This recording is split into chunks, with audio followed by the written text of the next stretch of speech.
The Square Ball Podcast. We're back with another dose of propaganda where Michael takes us through the football world via the medium of clips, things you've found on the fan channels. How exciting has it been this week, Michael? Well, we lost, didn't we? Which always puts a bit of a dent in it. But if you like Burnley accents, Love them. it's good. And Scouse accents, all the favourites. All the big two, big three. The big three. Where do we begin? Burnley, I suppose. Get some of these people out of the way first. Turfcast, loads of Burnley stuff, actually. I think their Premier League years meant they've spawned quite a few people willing to talk about them. Let's hear a 60-second review from Turfcast, which obviously I did clip down a little bit because. Just cause. I tell you what, I'd have snapped your hand off for a point here today. And in second half, we were hanging on. I remember thinking, I was saying to myself, I would have took a point. If they score, it doesn't matter. Typical football fan. But wow, what a win that is. We were absolutely fantastic. It weren't the most attacking, free-flowing performance in the world. However, having said that, when we were counter-attacking, we looked really, really dangerous, didn't we? Especially in that first half. To be fair to Leeds, we didn't really give us much chance to counter-attack in the second half. It were all them. But for all the ball that they had, they didn't really have too many clear-cut chances. There are a couple of half chances here and there, but we defended absolutely brilliantly in that second half. And I tell you what, that was James Trafford's best performance ever in a Burnley shirt. Man of the match for me. He was fantastic. Love Hannibal getting stuck in, winding the Leeds fans up, and what a finish that was from Coley Horshaw. That is a massive win. After some of the disappointing results we've had recently, that was a massive win and a massive statement. Why do we always make keepers the best keepers in the world or have their best ever performances against us? It's not fair. It isn't. I thought that when he said it, I was like, why though? Do it next week or last week. Just not against us. I mean, all he really had to do was catch a few crosses that were floated into him, and he's about 6'4" anyway. So, yeah, there was the Nonso save. There was one from Joseph, but you'd probably expect him to make it. Did he save that, or did he just make himself really big? No. I mean, there was a second half one. Was it Joseph? Yeah. One in the second half. That was one half acceptable shot, I think, in the second half. It's Dan, Michael and Chris Mack, by the way. We never introduced ourselves, did we? Hello, everybody. All right. Will's probate conveyances. Oh, by the way, we did one of the comments on YouTube. No, there's no West Yorkshire voices on this podcast. I think that's your fault, Chris. Yeah, I'm sorry. Yeah. You live in West Yorkshire now. Yeah, but only because you make me. No, that's not true. That's not true. I mean, I'm from Bradford. I'm from Wakefield. So that's both definitely West Yorkshire. I think it counts. Yeah. I mean, in Pontefract now, I am heading towards the east, but I'm still resisting saying Favre and Spaders. You're basically in Hull. Yeah, Rob's from Leeds. Dean's from Leeds. What from Leeds? What more do you want? If you don't like it, don't listen. Tough luck. All right, Chris. That's not how we want him to like us, Chris. Anyway, this is what they had to say about the referee then. If it was us, I'd be wanting the penalty, but I can see why the referee didn't give it, because he does get a good, decent touch on the ball. But as I say, I would be shouting for it if it was us. So it's one of them. I thought the referee had quite a poor game overall. After the penalty incident, the Leeds fans had obviously got on his back. You know, there was the tackle that Ampadu had on Hannibal, which I can't understand why he wasn't booked for making that tackle after, you know, so many silly fouls had been given yellow cards. And I think that's just, you know, you go away to a team like Leeds at their home ground and, you know, the fans are going to get on the referee's back and decisions like that are going to go against you. So in terms of that, I think the referee had a poor game, not just for us, for both sides. Dickhead ref, James Bell. Very low score, wasn't it? Was it 1.5? 1.3. 1.3. Average score out of 10. Fair. I'll say this. Sean Dyche will be rolling in his grave listening to that. Is he passed on? He may as well be. The Everton fans are wishing it, in fairness. Yeah, we'll get to that. Begging for Ampadu to be booked for a robust challenge. Which happened right in front of me, and he got the ball. Absolutely nothing wrong with that tackle. The other stuff, though, that fits my argument, that was all bad. Yeah, I mean, the referee, I think we have far more right to be aggrieved than them, because it was a penalty. It's quite impressive when both teams think you've done a bad job. Which, to be fair, I know we talked a bit about it at the weekend, but championship referees, it is just abysmal. But there's no getting around that anymore, is there? It's just going to be bad every week. Just get used to it. Just while we're digging people out on this show, by the way, Simon Ricks from the Kaiser Chiefs is going to be on, and that I think he's on some podcast. Yeah, some BBC thing. Yeah. But he said on that BBC thing, thought the Angus Kinnear interview was pointless, didn't he? He's coming in though, isn't he? So we're going to get into him. We're gonna really criticise him. Yeah. Yeah. Don't like his hair for a start. Yeah. What is it with you and the hair? Every show, innit? I'm gonna shave him. Oh, you're in a band. You're in your 40s and you're in a band. Grow up. That's what we're going to be saying. I felt like this referee was new though. He felt like he's not refereed us all that much in the past. Well, we worked out that he was refereeing in the Sheffield District League rather recently. Anyway, should we find out what they made of the performance as a whole? And this I've listened to this clip. This is bordering on imaginary, I would say. What a performance, what a result, what a win. That was probably one of the most hardest, horrible matches to watch, and yet one of the most enjoyable and most entertaining. Ellen Road's a tough place to go. We all know that. We all know how dirty Leeds can be. We know how hard Leeds can be to break down as a team. Leeds will be a team that are up there at the end of the season. I fully expect Leeds to be in the top 2 come the end of the season. But that showed why we can expect to be up there as well. 2 things. Enjoyable and entertaining, was it for you? It was certainly not entertaining. Or enjoyable. It depends. It's all relative, isn't it? When you're from Burnley. I can see that they would enjoy it because you won, and it was a tough away win is always fine, no matter whether it was entertaining or not. But it wasn't entertaining. Christ, that second half was desperate. There was no shots from either. They had no shots at all, and we had about 6 that were all really speculative. In fairness, I do know what he meant, because he said it was one of the horriblest games, as well as entertaining. So I kind of get what he meant. You enjoy it in retrospect because you won, but it wasn't a great spectacle. No, it's good that he thinks we'll be in the top 2, though, because I'm not so sure anymore. Starting to have a few doubts. Although it is nice to hear from other fans that perhaps, and as Rob was touching on in the show that we did like yesterday, the psychosis that takes over us whenever we lose, it's not great, is it? And actually, we're probably going to be all right. Maybe. Yeah, I know what Rob is saying is correct. There was a lot of games in the BLC era that were incredibly frustrating, but we definitely just showed a little bit more back then. And we also didn't have a squad that was mostly constructed in the Premier League. Right, you're saying that Rob's a Leeds-hating bastard? Rob told me earlier that he hates Bielsa, he hates Leeds, and I believe you're reading from an email there that Rob sent you. Yeah, and that it's my fault because there's not enough West Yorkshire people anymore. That's why we're not going up this year. Exactly what it is. And Dirty Leeds was my other objection to that. We weren't dirty at all, were we, in that? I think it's just a lazy trope, isn't it? Just a lazy trope. James Bell refereed the defeat to Blackburn at the end of last year as well, which just goes to show how much he hates us, even though it was our own deficiencies that led to that. So he caused the unravelling? Sort of, yes. Let's go with that. He also refereed the 4-1 win against Huddersfield last year, which they were that bad that day, though. It would have been impossible. So he couldn't have influenced it? No referee could have influenced that game. Once they'd started with, it was Edwards, wasn't it? The little fat fullback they had on, who was just looked like me out there, just absolutely stranded, getting run out by Somerville. There's nothing he could have done about that. But since then, he's seen to it that we lose 1-0 at home. What's the next clip then, Michael? Let's move on to Bradley Miller, who is a Burnley fan getting on a train at Peterborough. He does address the fact that he's not had a lot of sleep when he's getting on this train, and you can sort of hear it coming through in this first clip where he's having a go at the ref. I'll tell you what, this referee has been shit.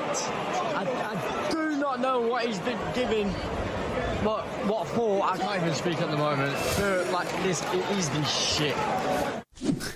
So you can hear he's struggling a little bit, trying to criticise the ref, and then he does address kind of what's going on at half time. Yeah, half time, 1-0 Burnley. Mate, I'm so happy, man. I'm so glad I've decided to come so far, because I actually weren't going to go, because I went out last night and I'm still feeling the effects of last night, and I'm out again tonight in Norwich. But yeah, 1-0 Burnley, counter-attacking football, we could be 3-4 up. That just sent a shudder up my middle-aged spine thinking about that. I need a good night's rest both before and after these days. He sounds like someone who you would sit beside at a match, and he's talking about being out the night before, and you're like, yep, Yep. And watch the match. Yeah, just watch the match. And I ended up in this club. Yeah, nobody cares. Nobody cares. Right, next. But he is at least happy with our new sponsorship deal. I had to get myself a Red Bull because, mate, I'm struggling to keep awake here. He's drunk the Kool-Aid, hasn't he? He's getting on board with It's just sponsorship, Michael. It is just sponsorship. It's just sponsorship. It's sponsorship until it isn't. Right. If he was really committed to the brand, he would have just gotten straight in and drank astonished. Do you know what I found out this week about Red Bull? Go on. You know the slogan, Red Bull gives you wings? I got told and then read up on it, and it's true. They changed that slogan because they got sued in America because Red Bull didn't give you wings. So they've changed it to Red Bull give you wings. Yeah. So you can say it differently and it doesn't count. Yeah. You can say it like Martin Tyler and it's fine, but okay. More eyes and it's fine. Did they think they were getting chicken wings? Who knows, mate? Who knows? Or maybe Paul McCartney and his band. Next. Talking about Hannibal. Yeah, that from Hannibal, that is what makes me fall in love with football players. It's a bit of heart, and that, oh mate, I can't lie. I love him up to bits. Sounded tired and emotional. I love it to bits. What I will say is, that's the stuff you latch onto and you do like it. He doesn't care about you, though. He's using you. He doesn't want to be at Burnley. No. He didn't want to be at Sevilla last year. He had an attitude problem there. Only played like 100 minutes. So let's see what happens when the weather gets cold in Burnley. They lose a midweek game. Someone calls him a prick and see how long he wants to stick around after that. I hope his own fans turn on him. At some point. At some point. Right. Well, I know at some point I want it to happen immediately because I hate him. Right, well, this is full time outside Ellen Road. What a win that is, mate. 6-pointer. I said it's got to be a 6-pointer. We defended really well, literally chalk and cheese compared to the Sunderland game that I went to a few weeks back. But yeah, we played so well today on the counter attack. They did not look like scoring whatsoever. They were so flat. The atmosphere was flat from them, to be fair. Like I said in the video, I expected a lot more from their fans, but yeah, no, absolutely flat. Can you have a 6-pointer at this stage in the season? Feels a bit early to me. Feels too early. It's not set yet, is it? No. And I will say this, as last season goes to prove, our 6-pointers that we won against both Ipswich and Leicester twice proved crucial in the shakedown. The 6-pointer was also against Southampton, though. We managed to lose that. Maybe that was the real 6-pointer. Right. Maybe we should lose the second game against Burnley as well and see if that makes us Ipswich or Leicester. Hope so. Why now, Michael? Is that enough Burnley for now? That's enough Burnley. We don't need any more. Fine. Do you want South Yorkshire sadness or Scouse sadness? Let's build towards the Scouse sadness. I think South Yorkshire is a nice amuse-bouche. Okie doke. Did you see what happened with Sheffield Wednesday? I did, yes. So they scored a very, very late goal, didn't they, to win it in injury time? A brilliant goal too. Who scored it? Barry Banan. Barry Banan of the hair tiara. Back to the hair again. So that they were loving it, obviously, because it's grinding it out. They've not had a great start to the season. I think pre-season, a few of them had vague hopes of like maybe a dark horse for the playoffs you could squeeze in. Because Danny Roll is the future of football, and he of course. did well last year. He genuinely did do well to save them last year, but you build on that. Who knows where it could take them? It's not taken them very far, as it turns out. Not very good. But this is Barry Bannon scoring the 93rd minute winner.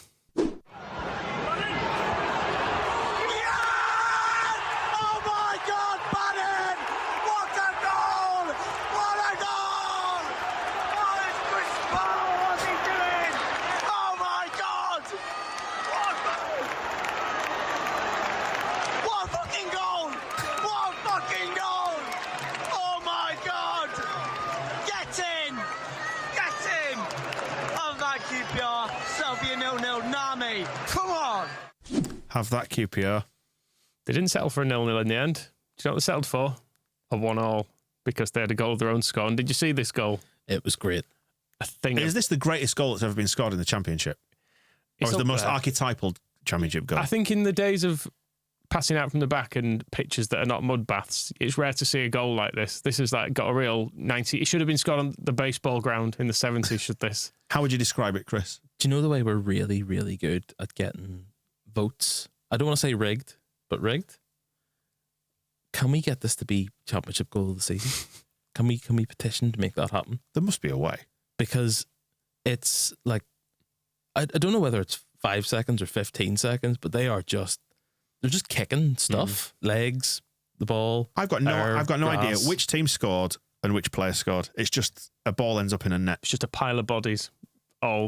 It's like the the old-fashioned game you see where everyone basically has a fight through a town centre, and it's branded as like really old-fashioned football. There's just someone outside William Hill with like a big black eye because they've all just been having a scrap. It's more or less that, but put on a championship pitch, and it's great. And this is how it sounded from the Sheffield Wednesday end.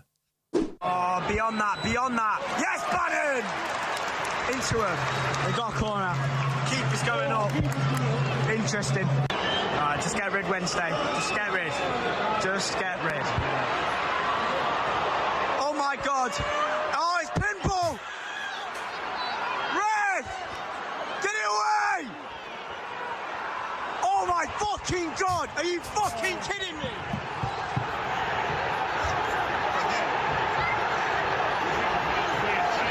Oh my God. That might just be the scabbiest goal I've ever seen.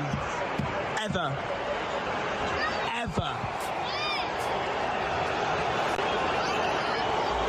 Oh my days, man. Oh my fucking days. Can we just have VAR or something to rule that shite out? What the fuck was that? What was that, man?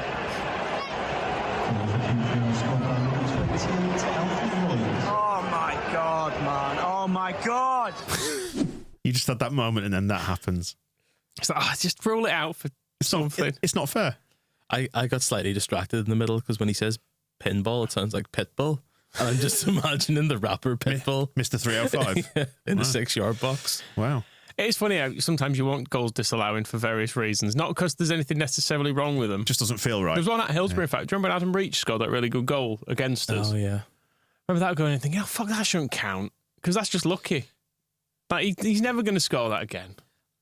Controversial. Click's goal that night was better because he knew what he was doing. Reach just twatted it. Click's going far corner. Boom. That'll do me. Yeah, it was like a precision tool being manufactured, wasn't it? Yeah. Versus just lobbing a hammer at a wall. Well done. Grow up. I mean, I will say, if VAR was in the Championship, they might still be looking at this goal because there are just so many people there. And if you're trying to trace each foot and each hand and work out what's gone where and who's pulled who and who might have kicked who. Well, given that they've got semi-automated offsides now, imagine it trying to unpack that. I don't care how fancy your algorithm is and how many data points it's got. That was just a sea of bodies, as you said, like limbs everywhere, wasn't it? How are you going to measure that? They're going to have to switch the computer on and off again. Right. It's crashed. Control-Alt-Delete. Yeah, it's got a little spinny wheel on it. They're like, fuck. One of the games in Italy at the weekend was delayed by 3 hours because VAR wasn't working. Could you imagine that? Do you remember that? Was it Leeds and Arsenal? Yeah, where the VAR went off? Yeah. Did they carry on without it, or did it come back on eventually? It came back on. Yeah. It was maybe like half an hour. Sitting there for 3 hours. I'd have just gone home. I was going to say, at some point, can they not just agree to play without it? Yeah. Like, you'd get half an hour in and be like, look. You could do all season without it. Yeah, that's also an idea. But yeah, get half an hour in and be like, look, it doesn't really matter, does it? It's fine. And I want to know what they're doing to try and fix it as well. Like it says, does it go beyond Control-Alt-Delete? People, I bet it's just people turning stuff off and on again. Plugging wires in and out. See if that fixes it. No, it's not. Oh, my USB's gone in the wrong way around. Say HDMI 2. HDMI 2. Try HDMI 2.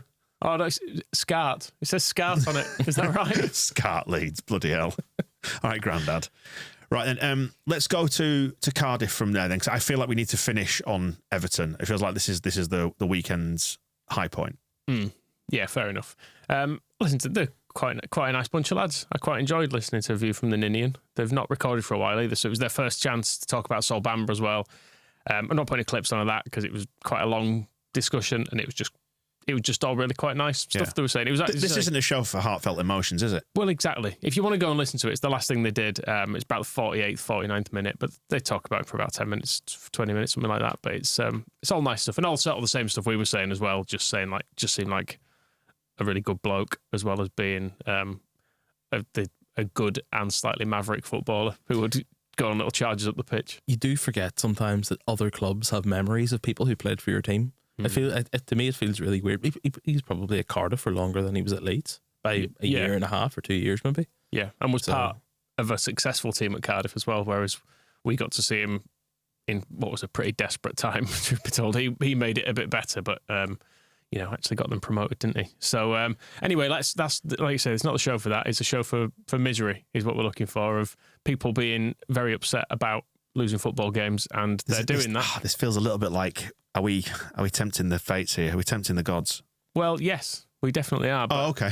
But what can you do? As long as we acknowledge that, Mike. They've got 1 point and 1 goal all season. Right. So congratulations on your 3 points and your 3 goals at the weekend. It's only heading one way, you would think.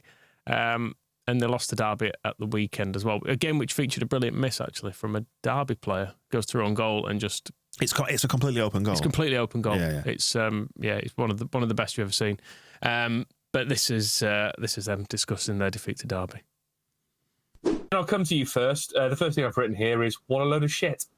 I think summed it up perfectly. Let's move on, shall we? What a dreadful game of football.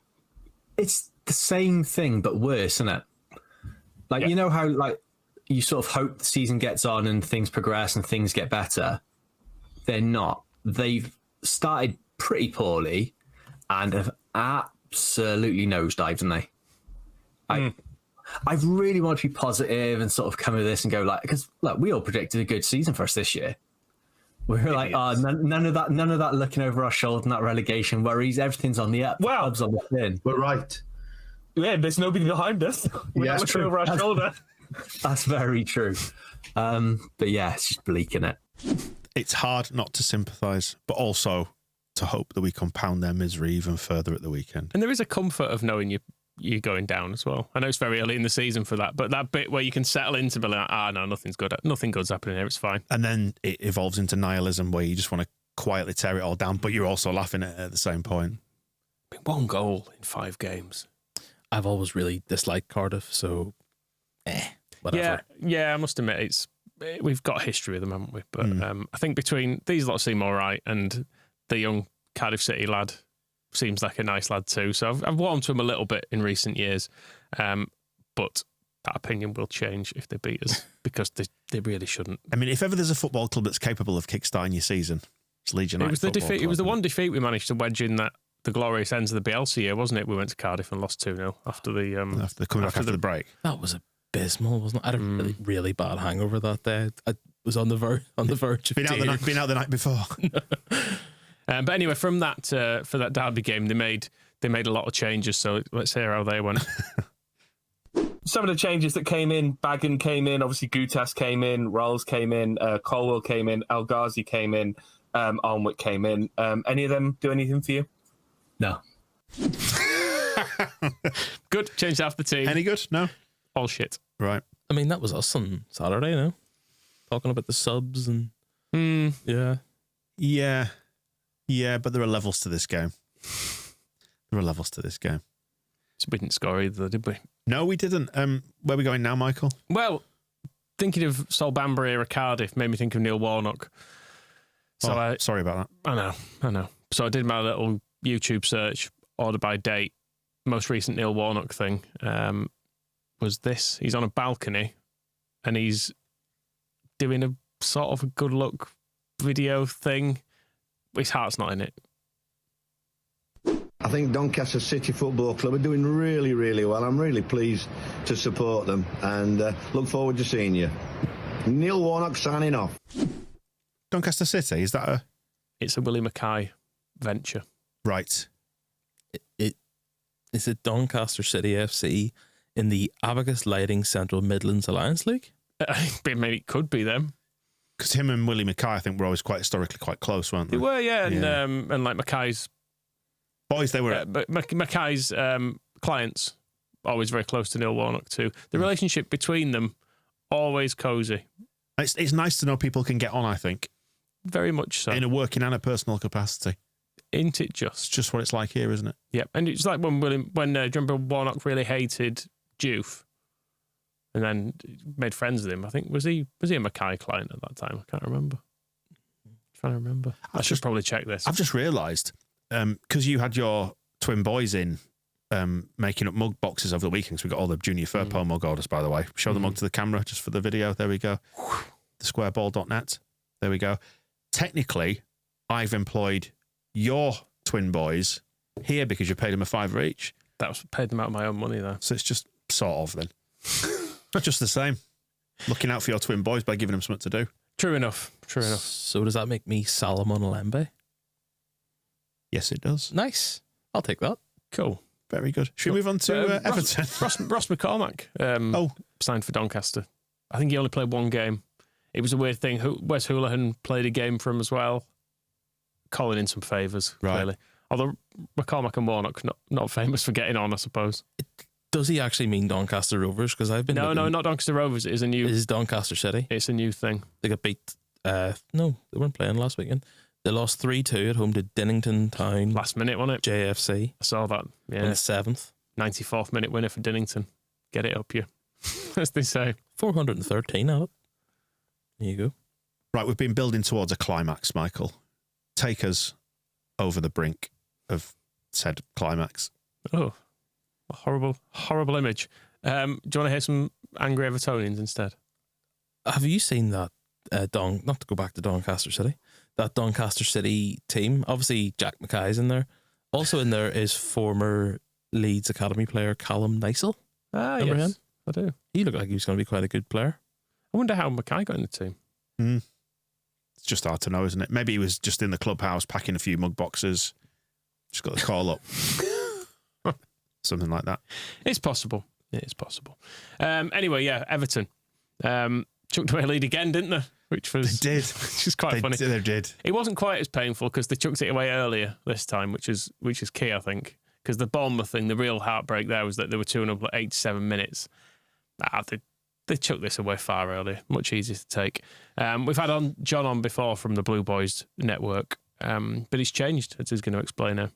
People are waiting for a rant off me, but I'm all ranted out. I'm not ranting over this shower of shit bottle jobs anymore.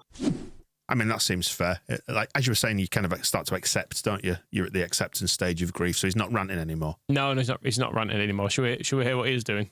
Yeah, definitely. To the untrained ear, this is him not ranting. It could be construed as ranting. And we can sit here and we can slag the manager off all we want. And listen, I want the manager out the club. I know you've got some stats for us. But this team of bottle jobs who, again, threw away a 2-goal lead, it's not good enough. The mentality from the top to the bottom at Everton Football Club is absolutely shocking. Putting us fans through that, Everton could be 8-0 up and I wouldn't feel safe that we were going to win the game, because the mentality in this club, in that squad, it's shocking. And then you've got the fucking dickheads of a manager putting square pegs in round holes. How are these kids supposed to get Premier League experience and step up to the next level if this dinosaur is not picking them? He's shit at right back. Square pegs, round holes from a dinosaur manager.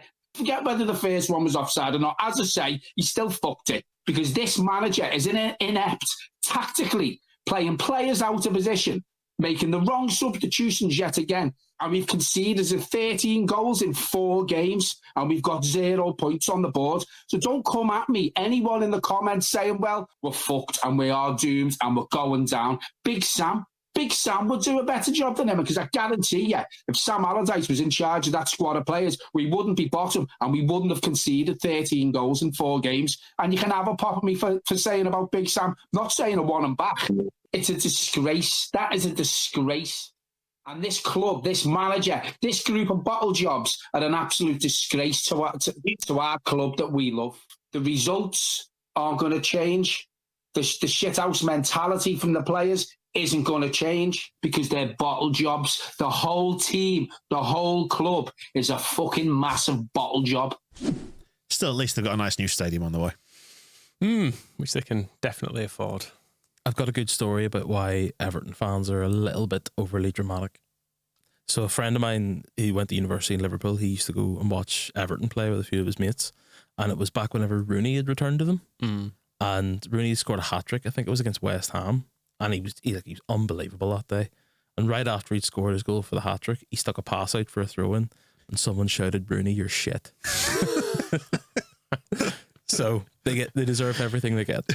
I think we've discussed before where you go after Dyche, haven't we? Because it's like they've already done the final card to save you from relegation. Everything's gone to shit. We just need someone to keep us up. Deitch is the go-to and option, Deitch, isn't he? Deitch is the man. They've already had Allardyce. So do they go back to Allardyce? Do you dig up Charles Reap? Right. Do you get like how far? How much of a dinosaur do you need to go to save you from this relegation? How do you think Sean Deitch is feeling at the minute? Very sad. I don't think he gives a fuck, to be honest. He's probably looking forward to getting sacked. Yeah, because you're going to get like a 10 million quid payout or something, aren't you? It's reached that point, hasn't it, where you think, I've probably had enough of this. We just need him to hang on long enough so it becomes a bit of a fait accompli, so it's nearly done. So we know that there's no getting out of it. It's still too early in the season now. They could get out of this conceivably. I mean, they easily could, because it's probably going to be the 40 point mark doesn't really exist anymore, does it? It's 30. It's like, yeah, if you can get mid-30s, you're absolutely fine. If you can get low 30s, you have a fair chance, because there's probably, I don't know who, someone lined up with a points deduction this year as well. It might be Everton, in fairness.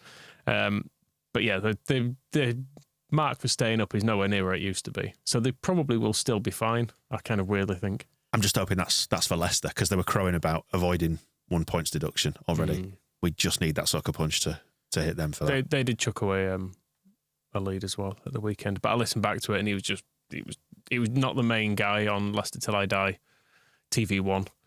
It was one of his backups, and I only really want I don't even know the guy's name. That's disrespectful, isn't it? Wayne Kerr, Chief Wanker. That's the man, indeed. But yeah, he wasn't on it for some reason. The call with him, or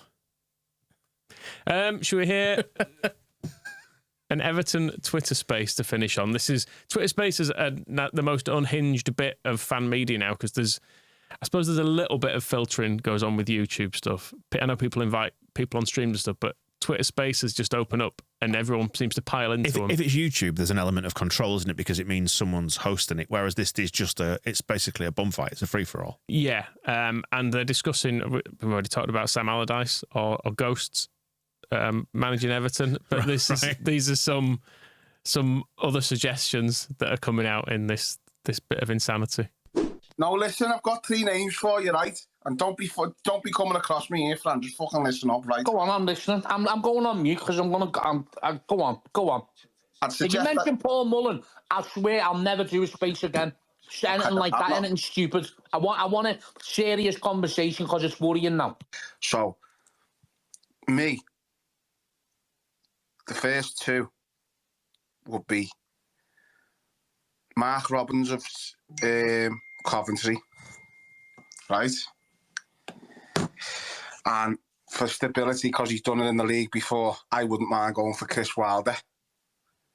And then if you were going to fuck off, Chris Wilder, you fucking daft swat. Chris Wilder! Fuck off, this is a fucking wind up, this. I'm being serious. Yeah, no, you can't, Jack. Fucking hell, mate. I'll back you. I'll back you. Okay, so let me get me third one. You cannot be fucking serious with them picks. Let me get me third one, Dave. Go on. This isn't a mad one. This is one that Kenny Dalglish. Kenny Dalglish. Al Yellowlegs, not him. Fucking Will Still. You're on Will Still. Who the fuck's he? Like the hottest young coaching prospect in Europe and all that. Great dismissal of him there. And also a great throwback to who are they? From the famous Scouse advert. Oh, dear me. That was glorious. Will Still. Who the fuck's he? Well, there you go. That's propaganda for this week, is it, then? I would accept Chris Wilder being poached. Oh, that'd be superb. Everton. It would be quite good. Have you seen the people that have tried to buy Everton in the last while? Because first of all, it was that 777 who are under investigation for like $600 million fraud in the States. Then you had Dan Friedkin, the guy who owns Roma, who's a bit... And the new guy, John Textor, who owns Leon. Did you see him trying to do maths in a press conference? Was has he been lending them money as well now? Ah, who knows? But anyway, no, what did he do? He was trying to explain how they could afford to spend 80 million in this transfer window at Leon. I saw this, yeah. And he tried to do 145 minus 40 and got 85. And even then he did it again and he got like 90 and then 95. And he's like, actually, no, that's 105. He's like, we spent 25 million too much here. Yeah, I saw that and I was like, no way. Like, I bet he was just sat there thinking, I really wish I hadn't done this on camera, but now I've started, I've got to carry on. Oh, God. I mean... a bit like Angus Kinnear, I suppose. I was going to say, as Angus Kinnear says, you don't need a football regulator because all these people are absolutely spot on. Stand up, guys. Get rid of all the tests. It's a shame 777 never managed to get in, actually, because that was clearly an absolute disaster of a setup there. Although, do they not owe 777 a load of money? Yeah. Although, I don't know how it works because I know it's split up into different bits, but quite a few bits of 777 have gone bust. So I don't quite know how that works with owing money to people who've gone bust. Right. It's messy, which is a shame. They're pretty much hated everywhere except Genoa is the only club that they own that don't hate them. But Genoa also sold their 2 best players in the summer. So that could be a bit of a... Let's see how that one goes. 777 were also running the British Basketball League, which completely folded over summer because 777 stuff tends to just didn't have any money. They'd made loads of promises, stuff hadn't happened. Right. They also owned one of the teams in it, which kind of had to go into admin and stuff as well. Oh, well. It's good. What I was going to say was, I know we get a little bit down in the dumps when Leeds don't win, and there's a bit of existential dread attached to staying in this division for too long. But when you understand and you hear the mess that they're in and how upset they are about it and how they feel like it's only going one way, at least we've still got hope. We've still got lots of hope. I don't see us getting Allardyce this season. No. Which is a plus. Get them in November next year when we're in the Premier League. Well, that does wrap up propaganda for today and this week. Right, we've got another TSB roundup back for you on Thursday. We'll be speaking to Simon Ricks from the Kaiser Chiefs. We'll get into him about his ridiculous, inflammatory comments on that. I'm not going to do it. It'll be pointless. Are you just going to sit here? Are you just going to sit here in silence, glaring at him? He's a nice bloke. He's Simon. Livid. More of a pigeon detectives man, me. We'll do that on Friday. That'll be out on Friday. And then, of course, back around to the Cardiff match ball on Saturday. We'll see you then. The Square Ball Podcast.